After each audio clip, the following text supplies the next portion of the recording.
தமிழ்நாடு முழுவதும் மார்ச் 1ஆம் தேதி முதல் அரசு பள்ளிகளில் மாணவர்கள் சேர்க்கை தொடங்கியுள்ளது. மாணவர் சேர்க்கை தொடங்கி 13 நாட்களான நிலையில் 1ஆம் வகுப்பில் 45,000 மாணவர்கள் சேர்ந்துள்ளதாக தகவல் வெளியாகியிருக்கிறது. அதனை அண்மை செய்தியாக பார்த்துக் கொண்டு வருகிறோம். இதுகுறித்த முழு விவரங்களை வழங்க செய்தியாளர் கீதன் நம்மோடு இணைப்பில் காத்திருக்கிறார். கீதன், வணக்கம். விவரங்கள். வணக்கம். குறிப்பாக இந்த அரசு பள்ளிகளை பொறுத்தவரை மாணவர் சேர்க்கையை அதிகரிக்க வேண்டும் என்ற அடிப்படையில் பல்வேறு திட்டங்களை தமிழக அரசு செயல்படுத்தி வருகின்றது. கடந்த காலங்களை பொறுத்தவரை அரசு பள்ளிகளில் எப்பொழுதுமே இந்த கல்வியாண்டு தொடங்கிய பிறகே மாணவர் சேர்க்கை என்பது நடைபெறும்.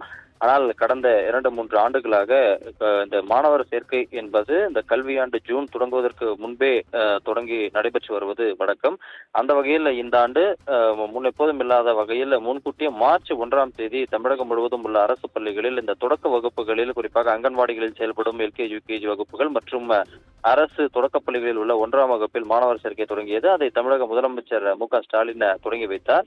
அந்த வகையில் தற்பொழுது மார்ச் 1ஆம் தேதி தொடங்கப்பட்ட அந்த மாணவர் சேர்க்கை தற்பொழுது 45,000 எட்டியிருக்கின்றது. கடந்த ஆண்டை பொறுத்தவரை 3 லட்சத்திற்கும் அதிகமான மாணவர்கள் இந்த தொடக்க வகுப்புகளில் சேர்ந்திருந்தனர். அந்த வகையில் இந்த ஆண்டு அந்த எண்ணிக்கை காட்டிலும் அரசு பள்ளிகளில் தொடக்க வகுப்புகளில் மாணவர் சேர்க்கை உயர்த்தி காட்ட வேண்டும் என்ற அடிப்படையில் தற்பொழுது இந்த மாணவர் சேர்க்கை மேற்கொள்ளப்படுகின்றது. அந்த வகையில் தொடர்ந்து 13 நாட்கள் ஆயிருக்கக்கூடிய நிலையில் 45,000 மாணவர்கள் தற்பொழுது தொடக்க வகுப்புகளில் சேர்ந்துள்ளனர். தொடர்ந்து இந்த மாணவர் சேர்க்கை என்பது வரக்கூடிய நாட்களில் நடைபெறும். குறிப்பாக ஜூன் ஜூலை வரை கூட இந்த ஆண்டு மாணவர் சேர்க்கை நடைபெறுவதால் இந்த ஆண்டு கடந்த ஆண்டை காட்டிலும் கூடுதலாக எண்ணிக்கையில் மாணவர்கள் சேர்வார்கள் என பள்ளிக்கல்வித்துறை வட்டாரங்கள் தெரிவிக்கின்றன.